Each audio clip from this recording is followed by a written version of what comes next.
अध्याय 1। अनुशासन की पहली सीढ़ी, नुकसान से भागना बंद करें।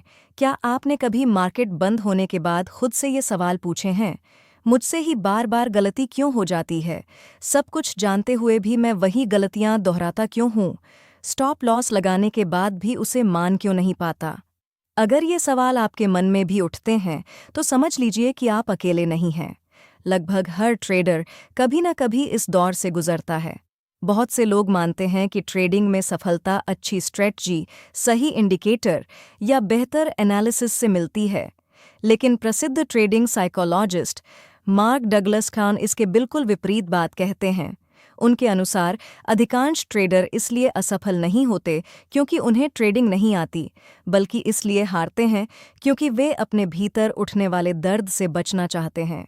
यहीं से अनुशासन की असली परीक्षा शुरू होती है। जब आप कोई ट्रेड लेते हैं तब सब कुछ स्पष्ट होता है। एंट्री तय होती है, स्टॉप लॉस तय होता है, लक्ष्य तय होता है। उस समय आपको अपने निर्णय पर पूरा भरोसा होता है। लेकिन जैसे ही मार्केट आपके खिलाफ चलना शुरू करती है, आपके भीतर कुछ बदल जाता है। दिल की धड़कन तेज हो जाती है, दिमाग तुरंत बहाने बनाने लगता है, थोड़ा और इंतजार कर लेते हैं, शायद अभी रिवर्सल आ जाएगा, इतनी जल्दी स्टॉप लॉस हिट नहीं होगा।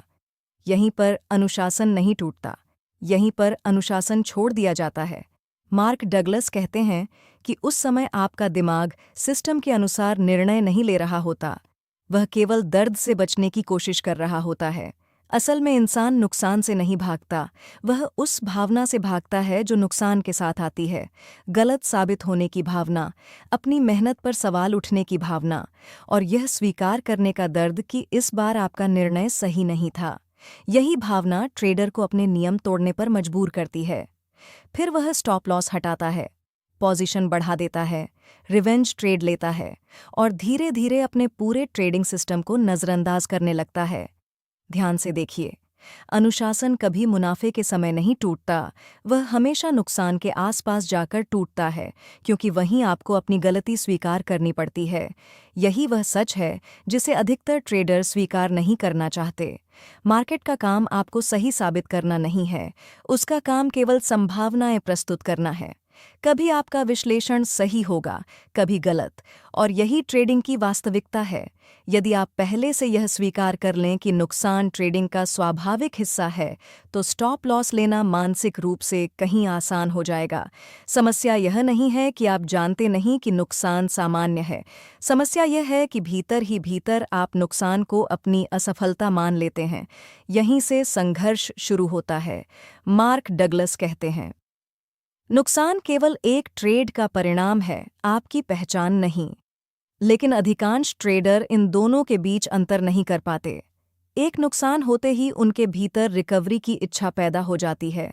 फिर वे अधिक ट्रेड लेते हैं, बड़ा रिस्क लेते हैं और दिन के अंत में पछताते हैं कि काश उन्होंने अपने नियमों का पालन किया होता। असल समस्या अनुशासन की कमी नहीं है। असल समस्या है नुकसान को मानसिक रूप से स्वीकार न कर पाना। जब तक नुकसान आपको व्यक्तिगत अपमान जैसा महसूस होगा, तब तक अनुशासन केवल कुछ समय के लिए ही टिकेगा। प्रोफेशनल ट्रेडर नुकसान से भागते नहीं, वे उसे अपने व्यवसाय की सामान्य लागत मानते हैं। जिस प्रकार कोई व्यापारी किराया, वेतन और अन्य खर्चों को स्वीकार करता है, उसी तरह सफल ट्रेडर नुकसान को भी ट्रेडिंग का स्वाभाविक खर्च मानते हैं। न कोई ड्रामा, न कोई गुस्सा, न खुद पर सवाल, केवल सीख और अगला सही निर्णय। यहीं से वास्तविक अनुशासन जन्म लेता है। जब आप नुकसान को अपनी पहचान से अलग कर देते हैं, तब स्टॉप लॉस लेना हार नहीं लगता, नियमों का पालन करना मजबूरी नहीं लगता, और ट्रेड केवल एक ट्रेड बनकर रह जाता है। यही वह मानसिक आधार है जिस पर एक सफल और स्थिर ट्रेडर अपनी पूरी यात्रा खड़ी करता है। लेकिन अब एक महत्वपूर्ण प्रश्न सामने आता है, यदि नुकसान को स्वीकार कर लेना ही अनुशासन की शुरुआत है, तो कुछ ट्रेडर नुकसान के बाद भी पूरी तरह शांत कैसे रहते हैं? इसी प्रश्न का उत्तर हमें अगले अध्याय में मिलेगा, जहां हम समझेंगे कि उम्मीदें किस तरह चुपचाप अनुशासन को कमजोर कर देती हैं।